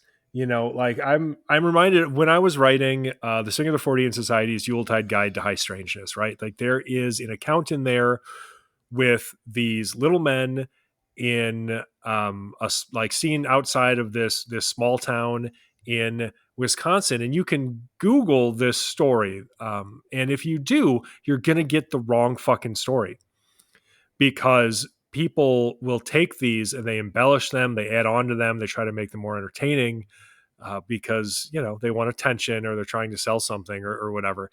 And if I would have used the internet version of this particular account, I would have had the wrong account in my book. I had to go and buy like this old ass issue of Fate from the 70s to get the original like OG account of this story. But that's what I did because that's what you got to do, right? Like that was the only way I could get the original source of this account. And I'm glad I did because then it meant that I had like the accurate account in there. Right. And I think we see that with Sam the Sandown Clown quite a bit because you've got one source and it's this Bufora journal and that's fucking it. And so every person who comes along and wants to write about it, they add their little bit, right? They add their piece and they'll phrase things a certain way and maybe they embellish it a little bit and maybe they speculate on people's motivations or how they were feeling or their experience or something. But every time that happens, we move a little bit further away from the truth, a little bit further away from the actual experience. So if we don't get the original source, we're left with somebody else's version of these events. And, That's no good. We can't have it. Kind of like every single Mothman report, Mothman prophecies. How dare you? No, I mean that is 100% spot on accurate. Yeah. It is absolutely. All right. So let's get into speculation, because really, I mean, so then the dad, obviously, the daughter comes and reports this other story to him. Right. It kind of kicks off his, like, holy shit, I've had weird things happen to me, right? And he has the need to tell people about it, in a sense. Right. Well, he says of her experience, I get the impression that Faye was somehow taken into a bubble of alien reality created by this strange personage. He told them he had just made the hut. Also, Faye told me that while they were talking to this ghost, two workmen nearby were repairing a post. We covered that. They paid no attention to the weird charade, as though they could not see it. So, yes, we covered that aspect of it. But it's still interesting to note that is that's the quote as reported by Leonard Cramp to, Bufora, which they then published in their journal. So take that for what you will. The dad seems to have some type of speculation, seems to be kind of into these topics, a little bit, right? Big time. So then of course kicks off, then what happens next? I mean, we'll get into some speculation here. But the reality of it is that until Faye and Nate, or Faye or Nate or whatever, come forward and share more, this is what we have. This is it. It's all we have to go off of. And so far, they have not come forward to share more. Even if they did come forward to share more, all of the names have been changed of the original story. We have no way to know that they were the original people, the original kids in this situation. So literally anybody, I could be like, it was me. I was there. I was Sam. How could you prove it? Right. Yes. Exactly. Prove me wrong. That's the way these things work. So, on to, like I said, speculation. Let's start with the one that people don't want to hear. Speculation number 1. None of it happens. It's all made up. I mean, look, the fact that this is all based on an anonymous account given to one UFO researcher and not verified by anybody, as far as I know, published in a fucking British UFO zine in 1978. It's not lending it a ton of credibility, you guys. I'm just saying, don't kill the messenger here. But yeah, it doesn't look good. No. Like, that's not a very credible place to start with your fucking high strangeness story, So, yeah, I mean, is it possible that this was entirely made up by Mr. Y or, Leonard Cramp or anybody involved? Absolutely. 100%. It definitely could be. Do I know that to be a fact? Of course not. And that's why I would never say that is definitely what happened. But it could be what happened. And you'd have to be a fool to argue otherwise. It just is what it is. Exactly. I mean, that is a very real possibility, is for this to be completely fabricated. By who? I don't know. I don't know. Maybe the dad, right? Maybe he made it all up. Maybe the kids made it all up. Maybe they don't exist. Maybe Leonard none made of it. them. Right. Maybe Leonard made it up. Maybe somebody else made it up and told Leonard, and he decided to take it on as his own case and not give credit where it was due, and he carried it forward, and that original story was all made up. It doesn't matter. It could have been made up entirely. That's a very real possibility. However, I don't think it was. I don't think it was. And there's certain factors in the story that make me feel that way. I don't think it was. And it's not just personal bias because I want it to be real. I promise. So, getting on to, okay, let's pretend that there was something at play here. The kids did encounter somebody. We mentioned the possibility of a strange mask, right? This could be a human. This could be a weird hermit human. I mean, he does have ratty clothes. He does live in a fucking shack with a doggy door on it. He's eating berries in the woods. This could be a regular person, and if they asked if he was a man and he said no, I mean, it could be a woman. We don't know. But it could have been. It could have been a hermit in the woods. It absolutely could. And I mean, I don't think there's any aspect of the story that couldn't necessarily be explained by that. I mean, even the shack missing, it's possible, or the workers acting like they didn't see any of it. Maybe they're just used to ignoring this crazy dude and they didn't want to fucking deal with it. Right? So they're just like, I don't know. We'll just kind of side eye it. If he's not hurting the kids, I guess. I mean, shit, they're not my kids. It's 1973, so I don't know how people would have reacted.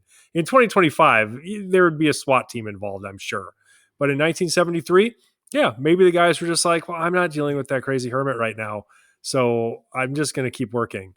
And then by the time Faye told her dad and he went back to investigate, the people who own that property were like, God damn it, crazy hermit guy put a shack up. Well, we got to tear that down. So they had taken it down, right? Yeah.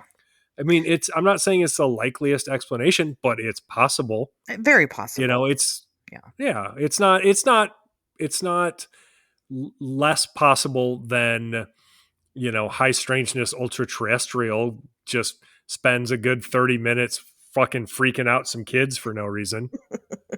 Yeah, and I mean, the weird eating of the berry, I mean, could he have put it in his ear and it fell into his eye? Well, kind of, yeah. I mean, if you put it in your ear and you kind of tilt your head and you knock it into your mask, I'm just saying, some of the things that they describe, the mouth not moving, I mean, that's all kind of very indicative of this person wearing a mask, and his weird torn, gross clothes. Well, that's what, I mean, he was honest about that. That's the only outfit he's got because he's a hermit and that's what they wear.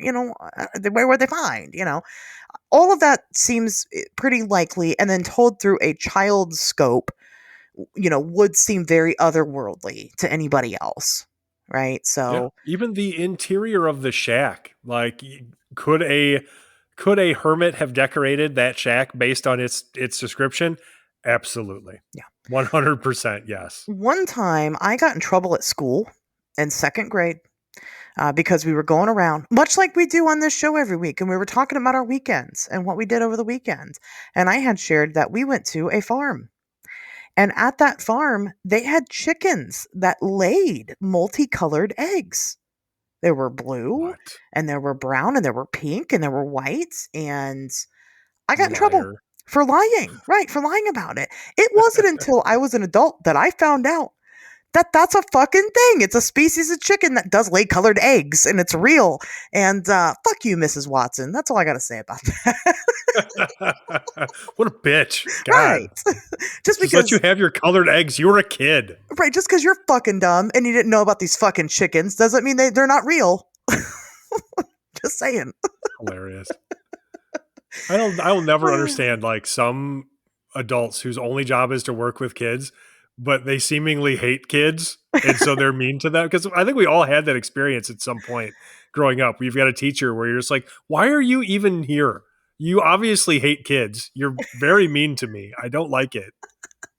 Yeah, I got sent to I had to go to the counselor's office and they read me The Boy Who Cried Wolf. Hilarious. And it was real the whole fucking time. But it made me question. You were crying wolf. It's not like you were telling people that like the building was on fire. You were talking about something that happened to you over the weekend. Right. Even if they weren't real, which they were, but even if they weren't real, like how do they know that it wasn't like something that the parents pulled to make it seem neat and magical? You know what I mean? Like how do they know I wasn't fooled? That it was my parents that were the liars, Right. Anyway. Just upsetting. All right. That made me think of that trauma in my life. Right. So, that is definitely a possibility. The other possibility, what's the other possibility is that Sam, because here's the thing about it is that when you just take the Sam story itself and you isolate it, why do we don't automatically go to aliens, or at least you shouldn't, because there's nothing about the story that indicates aliens for the kids' perspective. You know what I mean? Like, it's the dad's UFO experiences that kind of make us attribute this to ufology. That's what I've been saying. I I ask you guys every Monday about your opinion on the topic that we're going to cover, and sometimes I will, I would like to read some of your comments on here. But some people, just what do you think about Sam the Sandown Clown? Refer to him as a type of fae, which culturally would make sense for that area. Yeah. Wow, I heard that. I heard a very disappointed sound come out of you. Could you hear the long suffering disappointment in my voice there? Look, I like fairies and I like fairy stories. I love fucking folklore. But it drives me fucking bonkers when people try to use that as an explanation. As I'm supposed to go, oh shit, you know what? It probably was a fucking fairy because we totally know those are real, right? You dipshit. What kind of explanation is that? That's not better. We're not closer to finding out what really happened here by somebody saying that. Is there a mystery called fairies? And is there a mystery called Sam the Sandown Clown? Yes. Could they both have the same or similar origins? Yeah, certainly. But these people out there acting like we know what a fairy is enough to use that as an explanation for something else is fucking asinine, and it needs to stop. You don't know what fairies are. Nobody does. So just stop it. Knock it off. They don't get some help. In all fairness, I think it's I think it's the equivalent of saying it's an alien. Again, we have no idea. Yeah, also dumb. Don't do that either. Equally stupid. Yeah. Right, because you've known me for a long time. What thing have I ever said that would make you believe that I think any of that is less stupid than the rest of it? I think it's all dumb. That's fair. I hate people trying to explain one mystery with another as though that is a legitimate solution to a mystery. It isn't. Like I said, I love fairies. I love fairy stories. I love folklore. When I read those fairy stories, and again, you got to go back to the original sources. If you're reading some like new age fucking crystal waving bullshit book on fairies, you don't know a goddamn thing about fairies, and don't pretend like you do. If you go back and you read the fairy faith in Celtic countries or something, right? Like some of the oldest surviving material that we have, go back and read the fucking Eddas, and see what they have to say about elves and such, right?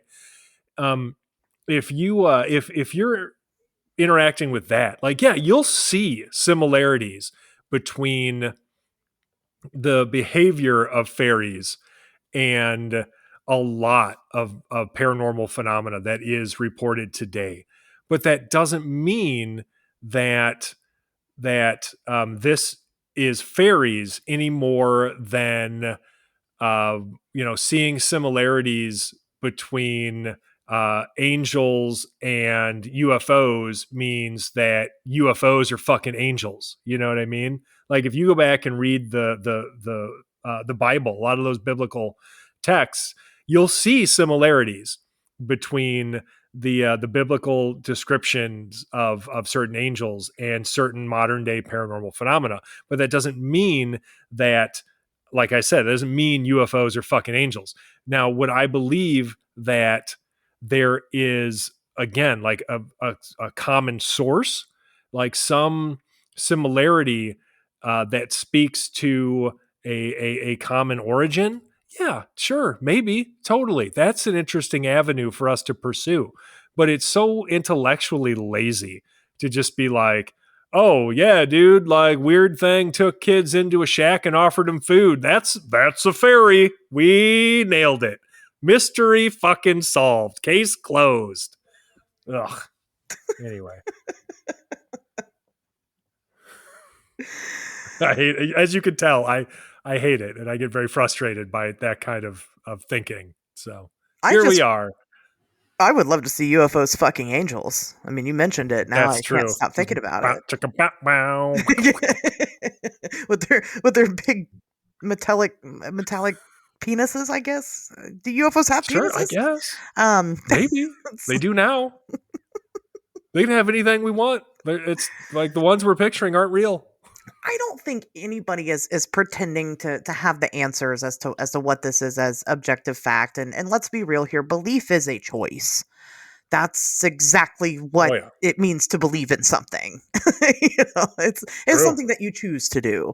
But people can have their speculations on what they feel like they could attribute something like this to. And I don't think that's entirely incorrect unless you're like, well, I think, say if you're just completely wrong, right? Sam was obviously like a vampire. Like, what about that story has any type of traits whatsoever attributed to vampires? None of it, right? Then you're just, or Sam was a werewolf, right? Like none of that. I think when people kind of recognize patterns of certain things and they go, well, I think it could be this and it could be that. I don't see any objective harm in that. As long as they're not claiming to know that that's what it is for sure. They're not dying on that hill. That's where the problem comes in my opinion. Sure. No, I see where you're coming from. And there's no harm in the comparison. And if that's all I ever saw, then fine, great, whatever. But that's not usually what I see. What I normally see when people say that kind of stuff is as a sort of authority explanation, which I'm not going to go through the whole rant I just did. But yeah, if it stops at the comparison, then yes, I do that too. I would look at this and go, you know what? Interestingly enough, this story shares some similarities with stories from folklore of encounters with beings that were referred to as fairies. That is interesting. Of course it is. Yeah. Doesn't mean they were fairies because we don't know what the fuck that even means. But there are similarities and we shouldn't ignore them. So I guess when we're talking about theorizing those particular points, it was completely made up. There was a prosaic explanation, or it was unexplained. So the potential for fairies, the potential for alien, that all falls into, well, okay, if it's unexplained, then what could it be in that unexplained category? And we're kind of micromanaging it at that point. I do think it's interesting, like I said, that we ship this with UFOs. And the only reason why we do is because of Dad's encounter, and that's what Dad thought happens, right? He ships it with that. He says these are related, and this is what I believe happens, or at least supposedly that's what Dad says. We don't even know that much that he actually said that. At the very beginning of this, to paraphrase myself, again, this is one of those stories that is inexplicably linked to fucking ufology. It shouldn't be, but it is. And there are a ton of them just like this. Yeah. Where because of, maybe its popularity at the time, or in this case, like you said, Mr. Y reportedly having had a couple of experiences with UFOs, or a USO, actually. Sure. Yeah. In that second one, because it was under the water. Then people make that association. Although these experiences are not seemingly related. No. I don't see any causal connection between them. So yeah, I don't. No, except they happened in the same area, but I don't think that matters. Sure. It doesn't necessarily. I mean, it's worth noting, but not enough for me to say, oh yeah, Sam the Sandown Clown absolutely deserves to be associated with UFOs. Well, no, of course not. No. Because people are right to throw them a bone. It has more in common with fairy tales than it does UFOs. Right. So, is he a cryptid? Is he a fairy? Is he an alien? None of those things. He doesn't have to be any of those things. He doesn't really seem That's to true. exactly fit the bill. Is he a ghost like the kids assumed? He doesn't seem to fit any of that stuff. And that's why this story is so fucking weird. And that's why, Tobias, that's why Hmm. I think it fucking happened. Because it's so Maybe. bizarre. Who makes that shit up? That is creative. And if whoever made this story up, if you did not go on to continue a life of media creation and storytelling, fucking wasted opportunity. Because it's so bizarre. Yeah, fair enough. I mean, you ask like who makes this kind of stuff up, and the answer is kids usually.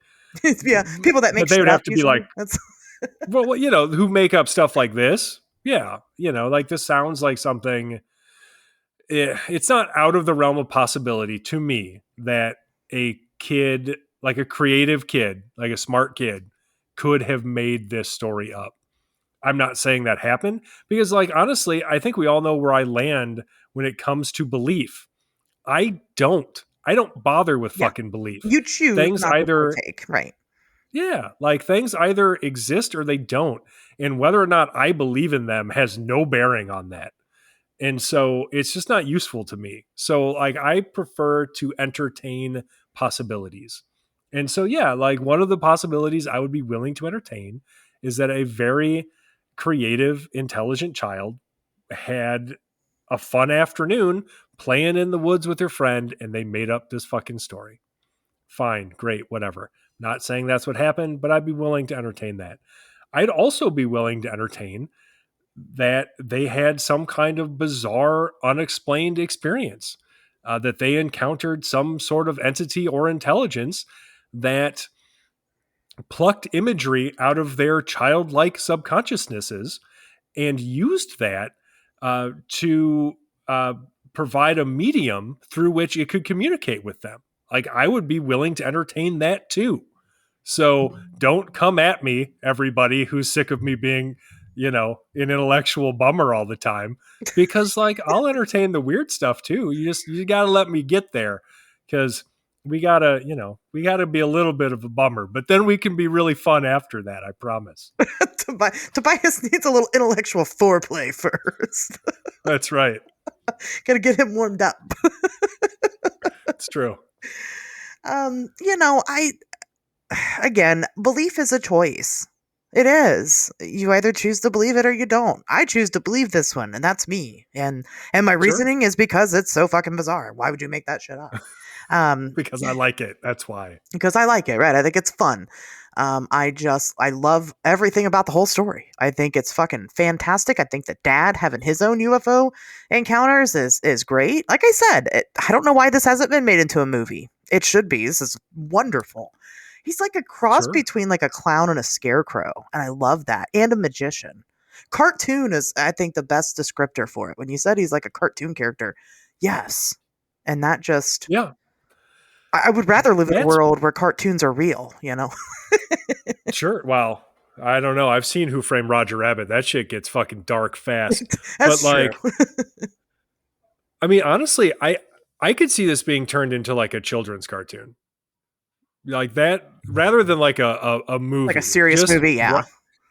Just like just have a TV show where you just write about this kid going on adventures with Sam the Sandown Clown. Yes. Into weird parallel universes and other worlds and shit. And they go and have adventures and, I don't know, help people or whatever. It'd be awesome. I'd watch the shit out of it.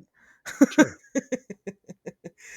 So that is my personal stance on it all is just, I'm going to just choose to believe it. I have no evidence to present to you to make a case. I cannot make a case for this. But I want it to be real. So that's what I'm going with. There you go. And sometimes that's what it is, with all of this, again, it's in that category of unexplained, but we have gone over the very real possibilities of what this could have been, from made up to here's a decent explanation for this. So it's not, this isn't impossible. This isn't an impossible story. It could be within reason of it not being real. So I'll give it that, but I don't know. It's my show, so Sam's real, and we should get him on one of these days. Yeah, right. Sure. Well, I think honestly, once you get past those prosaic explanations, which again, you have to entertain, but you don't have to believe if you don't want to, because we don't have definitive evidence. Then it does open up a lot of possibilities. And the one that I mentioned is the one that I personally find to be the most attractive. So, in terms of like Sam being a space alien or something, I don't see anything in the story that would indicate that, right? In terms of like a cryptid, I don't know. Could I piss everybody off and be like, oh, well, fairies are my favorite cryptid? Yes, I could. And I do all the time because I don't take those kinds of classifications that seriously. But if you do, then he certainly doesn't fall into the category of a cryptid. He clearly is not some kind of undiscovered animal species, right? So you can move right past that. In terms of being a ghost, like it wouldn't be a ghost in the traditional sense because unless somebody died in like a clown from fucking outer space costume, then like, in that spot, where the hell did he come from? That doesn't necessarily add up. So when he says he's a kind of ghost, though, could he be referring to a possibly disincarnate sort of entity that interacts with us directly, like through consciousness, right?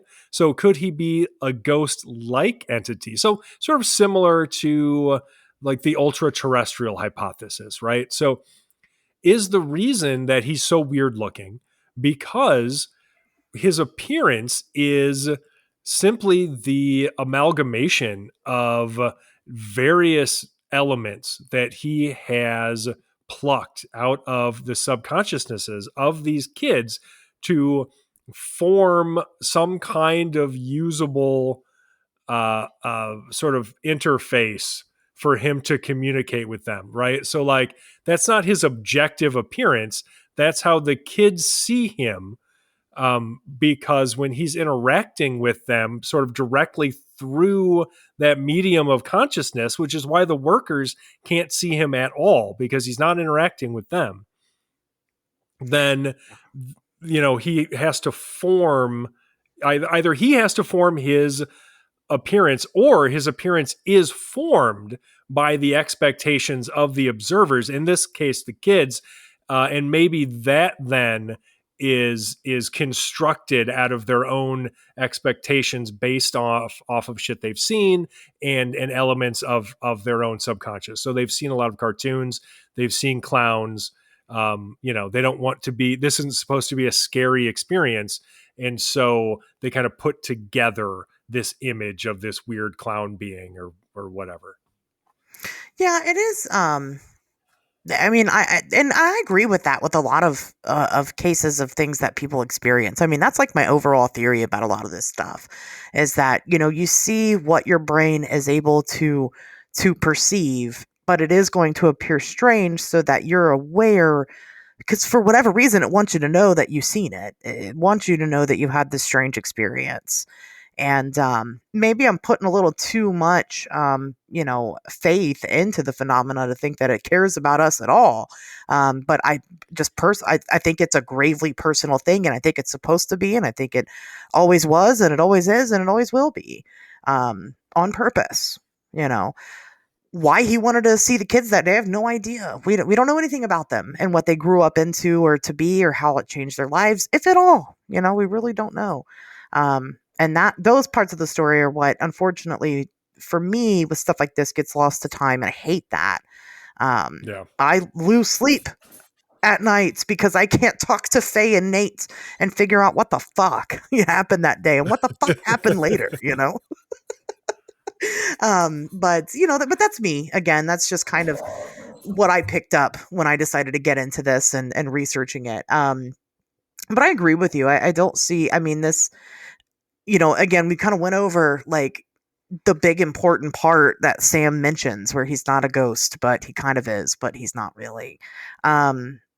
because that also, that scratches my itch, because I've said it before and I'll say it again. I don't think ghosts are dead people. And I think that tracks with the phenomena. And they wouldn't really be too aware of that at the time. That would kind of be, you'd have to really know your shit to know about that concept, So whoever made it up would had to have known their shit to make that up. It's my opinion. Right. Or the hermit himself would have had to have known his shit to make that up. I don't know. But I do think that there's some aspects of the story that it would feel wrong for me to just dismiss it and go, yeah, it wasn't real, or there was a reasonable explanation there, because I just feel like there's enough that just doesn't quite fit that. So, but I don't know. I like it either way. One of my favorites. One of my top 5s. Sure. No, it's a good one.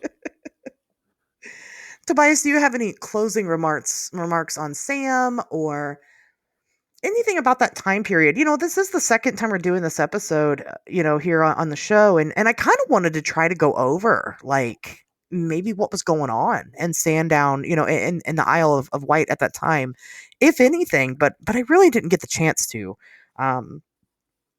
So, I don't know. I don't know if there was. Maybe you guys know more than I do. I know one of the listeners of this show actually lives now or grew up close to, like, in this area. So, like, they're very familiar with the story. So maybe the listener, you'll reach out and you'll share other strange encounters of things, if any at all. Or maybe somebody else knows of them. But yeah, again, I really didn't get the chance to. This is a weekly show, right? And after we're recording this one, I'm going to put Sam back down again in his little box and open him back up on a later date. So, yeah.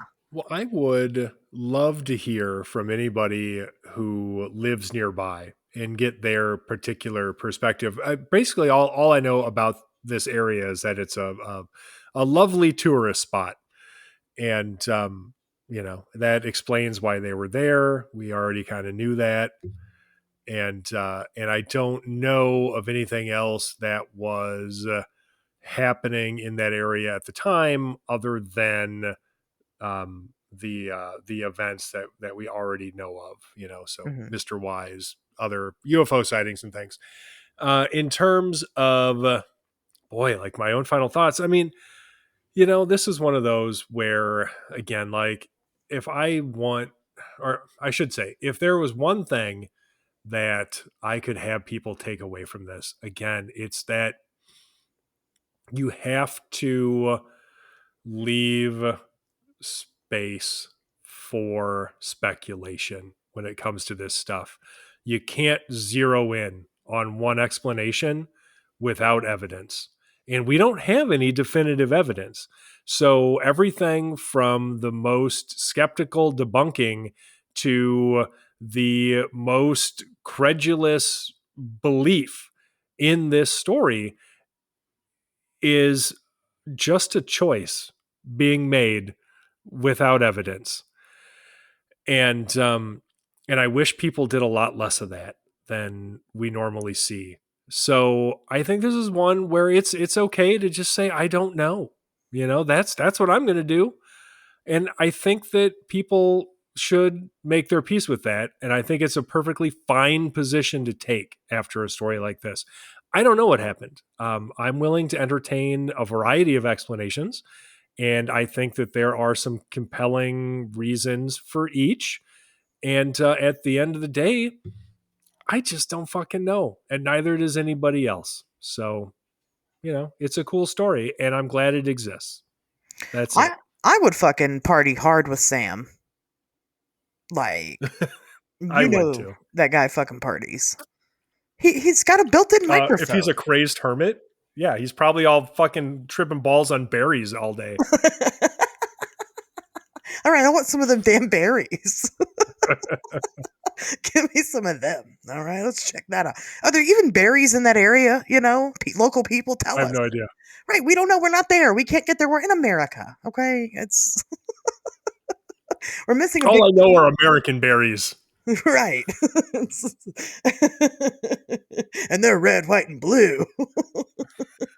Actually, they are red, white, and blue. What- We have all three of those colors in berries. Are there white berries? Don't eat the white ones, though. You will die. Oh. Yeah. If you eat the white ones, you'll see Sam.